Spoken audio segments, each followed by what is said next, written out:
ପୂର୍ବତନ ସ୍ୱାସ୍ଥ୍ୟକର୍ମୀ ରତ୍ନାକର ବାରିକଙ୍କ 27ତମ ଶ୍ରାଦ୍ଧବାର୍ଷିକୀ ଅବସରରେ ଆଳି ଗୋଷ୍ଠୀ ସ୍ୱାସ୍ଥ୍ୟକେନ୍ଦ୍ର ପରିସରରେ ନିଆରା ପ୍ରୟାସରେ ସେବା ସମ୍ମାନ କାର୍ଯ୍ୟକ୍ରମରେ ରୋଗୀମାନଙ୍କୁ ଫଳ ବଣ୍ଟନ, ଦିନଜନଙ୍କୁ କମ୍ବଳ ଓ ତୃତୀୟ ଚତୁର୍ଥ କର୍ମଚାରୀମାନଙ୍କ ସହିତ ସିକ୍ୟୁରିଟି ଓ ସଫେଇ କର୍ମଚାରୀମାନଙ୍କୁ ସେବା ସମ୍ମାନରେ ସମ୍ବର୍ଦ୍ଧିତ କରାଯାଇଛି।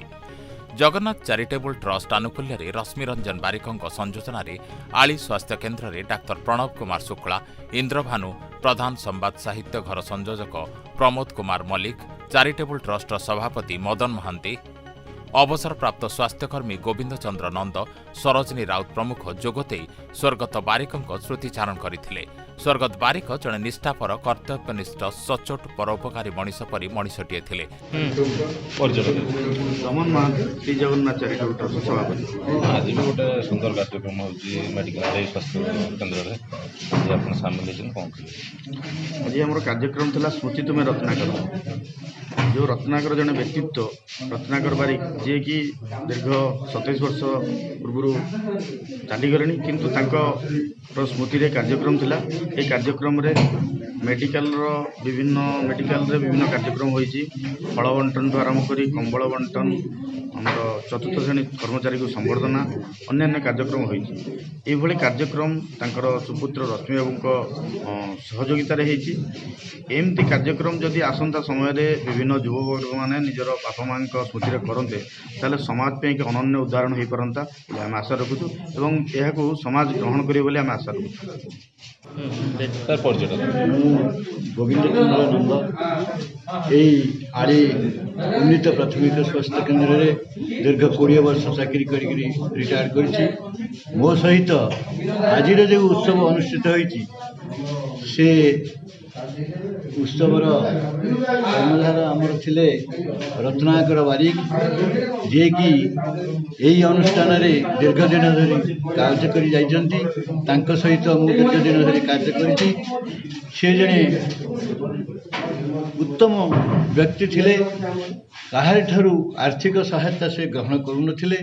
ଲାବୋରେଟୋରୀ ଟେକ୍ନିସିଆନ୍ ହିସାବରେ ସେ ବହୁତ ପଇସା ରୋଜଗାର ଜୀବନରେ କରିପାରିଥାନ୍ତେ, କିନ୍ତୁ ସେ କରନ୍ତି ନାହିଁ। ସେ ହାତ ଯୋଡ଼ି ଦିଅନ୍ତି ଏବଂ କହନ୍ତି ଯେ ମୁଁ ସରକାରଙ୍କ ତରଫରୁ ଏଠି ଚାକିରି କରିଛି, ସରକାରଙ୍କ ତରଫରୁ ଦରମା ପାଉଛି, ମୋତେ ତୁମମାନେ ପଇସା ଯାଚିବ ନାହିଁ, କେବେ ବି ଯାଚିବ ନାହିଁ, ମୁଁ ଗ୍ରହଣ କରିବି ନାହିଁ। ଏଇଭଳିଆ ଲୋକ ଜଣେ ମହତ୍ ପୁରୁଷର ସୁପୁତ୍ର ରଶ୍ମିରଞ୍ଜନ ବାରିକ, ଯିଏକି ଆଜିର ଏ ଆୟୋଜନ କରିଥିଲେ, ସଭାର ଆୟୋଜନ କରିଥିଲେ, ଯେଉଁ ବ୍ୟକ୍ତିମାନଙ୍କୁ ପୁରସ୍କୃତ କଲେ, ଯେଉଁ ଅନୁଷ୍ଠାନର ଯେଉଁ କର୍ମଚାରୀମାନଙ୍କୁ ପୁରସ୍କୃତ କଲେ, ତାହା ଏକ ଉତ୍ତମ କାର୍ଯ୍ୟ। ରୋଗୀମାନଙ୍କୁ ଫଳ ବଣ୍ଟନ କଲେ। ତେଣୁ ଭବିଷ୍ୟତରେ ଏହି ଅନୁଷ୍ଠାନର ମୁଁ ଉତ୍ତରୋତ୍ତର ଉନ୍ନତି କାମନା କରୁଛି ଏବଂ ଆଶା କରୁଛି ସେହି ଅମର ଆତ୍ମା ଦୀର୍ଘାୟୁ ହୁଅନ୍ତୁ, ଶାନ୍ତିରେ ଦୌଡ଼ି ଥାଆନ୍ତୁ, ଶାନ୍ତିରେ ଥାଆନ୍ତୁ। ତାଙ୍କର ଆଶୀର୍ବାଦ ଆମ ଉପରେ ଝରି ପଡ଼ୁ, ଏହା ହିଁ ଆଜିର ଦିନରେ ମୁଁ କାମନା କରି ରହୁଛି। ଜୟ ହିନ୍ଦ। ଆଜିର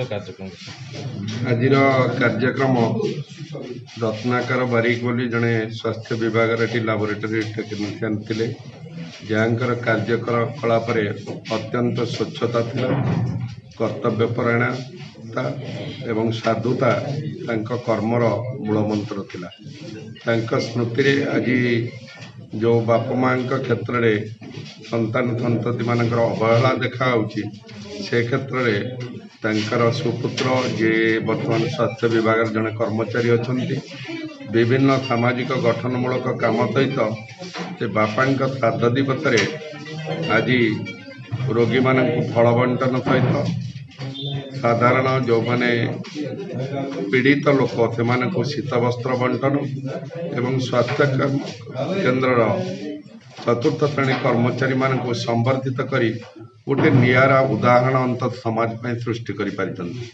ଏବଂ ତା ସହିତ ଯୋଡ଼ି ହେଇଛି ଆଉ ଗୋଟିଏ ଜିଲ୍ଲାର ଅଗ୍ରଣୀ ସାମାଜିକ ସଂଗଠନ, ସ୍ୱେଚ୍ଛାସେବୀ ସଂଗଠନ, ଯିଏ କେବଳ ପୀଡ଼ିତ ଅବହେଳିତମାନଙ୍କ କଥା ଚିନ୍ତା କରେ, ଶ୍ରୀ ଜଗନ୍ନାଥ ଚାରିଟେବୁଲ ଟ୍ରଷ୍ଟ ତାଙ୍କ ସହିତ ଯୋଡ଼ି ହେଇଛନ୍ତି ଏବଂ ଏଇଭଳି ସାଧୁ ଉଦ୍ୟମ କରି ଏ ଯେଉଁ କାର୍ଯ୍ୟକ୍ରମ କରୁଛନ୍ତି, ତାହା ଅନ୍ତତଃ ଆଉ କିଛି ହଉ କି ନ ହଉ ତାଙ୍କ ଅମ୍ଳାନ ସ୍ମୃତିକୁ ଜୀବିତ ରଖିବା ସୁପୁତ୍ର ରଶ୍ମି ରଞ୍ଜନଙ୍କ ଭଳି ପ୍ରୟାସ ସମାଜ ପାଇଁ ଉଦାହରଣ ସୃଷ୍ଟି କରିପାରିବ।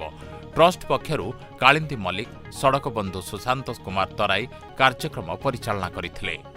ଆଳିରୁ ଅଭୟ କୁମାର ସୁତାରଙ୍କ ରିପୋର୍ଟ, ସ୍ୱସ୍ତିକ ନ୍ୟୁଜ୍।